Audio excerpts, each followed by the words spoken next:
All right, it's time for the Panthers then. The Panthers, since their 4-3 win in the shootout at home against the Dallas Stars, went on the road. They have a 4-game road trip, and they have completed 2 of those games. They lost to Anaheim 7-3, and last night defeated the Kings 5-2. They play the Sharks tomorrow, and they play at Vegas on Monday before coming back home to have a 5-game homestand starting Thursday, November 13th. And they have 11 of 12 games at home once they get back. There's a little pesky trip to Nashville in the middle. 1, 2, 3, 4, 5, 6, 7, 8, 9, 10, 11. That's right. Yeah, the home schedule is loaded in the first half of the season before the Olympic break.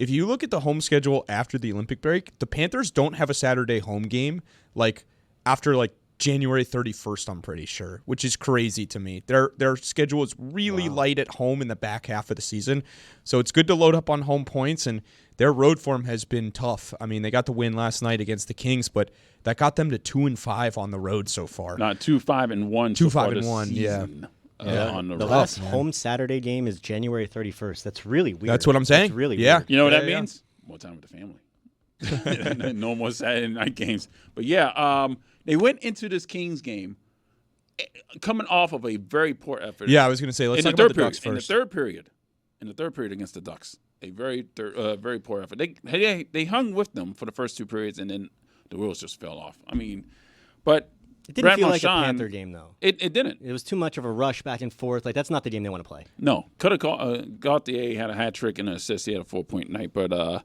Leo Carlson, who had 2 assists, hit to the head, of Evan Rodriguez, had a match penalty for interference and a game misconduct. 2 goals in the second came within a minute 43, and the 3 goals in the third period happened within 3 minutes and 4 seconds. It was just a bad effort, except for Brad Marchand and Sam Reinhart, who have been true to form so far. Marchand's carrying the team, man. His offense has been so good. Yeah.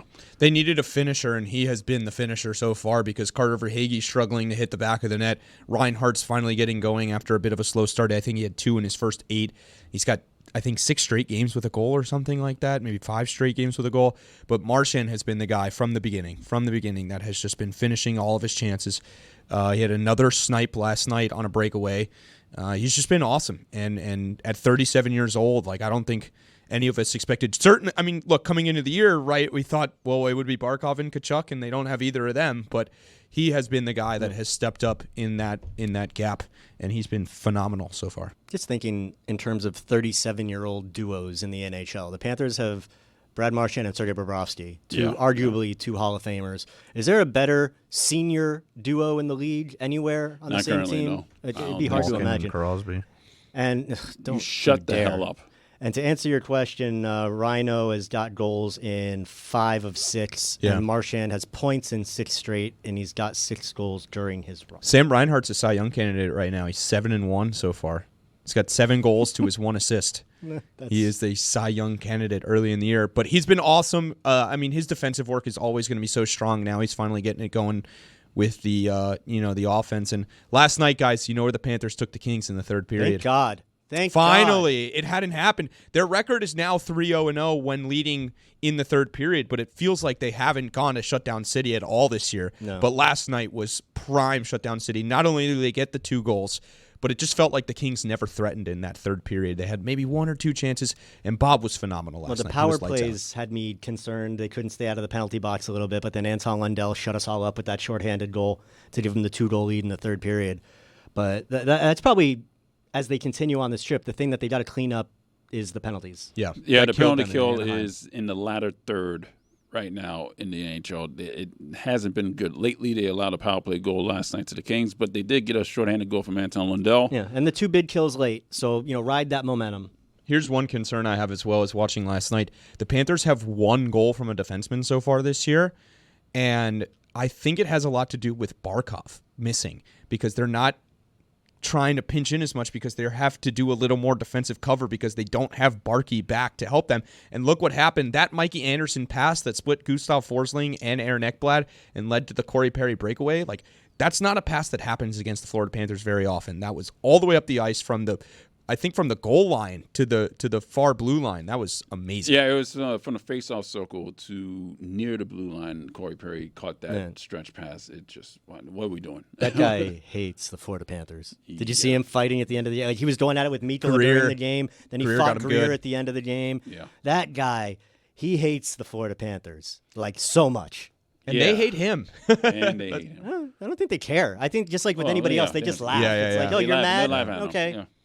2 more road games for the Panthers before they return home. The Panthers are 5-1-1 at home. You know, they better win on Saturday, dude. I'm sorry, but they're getting San Jose. San Jose will be on the second end of a back-to-back.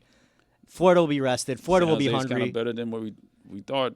I know that San Jose. Macklin Celebrini is that kid's amazing. Tied for points right now. He leads the NHL in points, right? Or did Crosby pass him with his 2 goals last night? He's right at the top of the leaderboard. He's I going to make Celebrini and McDavid tied at the top of the league with 21 points apiece. And then there's like 6 guys right behind him with 20 points. Yeah, so that's what the Panthers have to look forward to against the Sharks before they go to Vegas and ending this road trip, thank God. All right, for Gino and Jason, for Ethan, and for David, we'd like to thank Julian McKenzie for joining us as well. Rosie, Mike, we miss you. Please be able to get back home because right now there's an air traffic controller shortage, and it's going to be tough getting home. So please, for the love of God.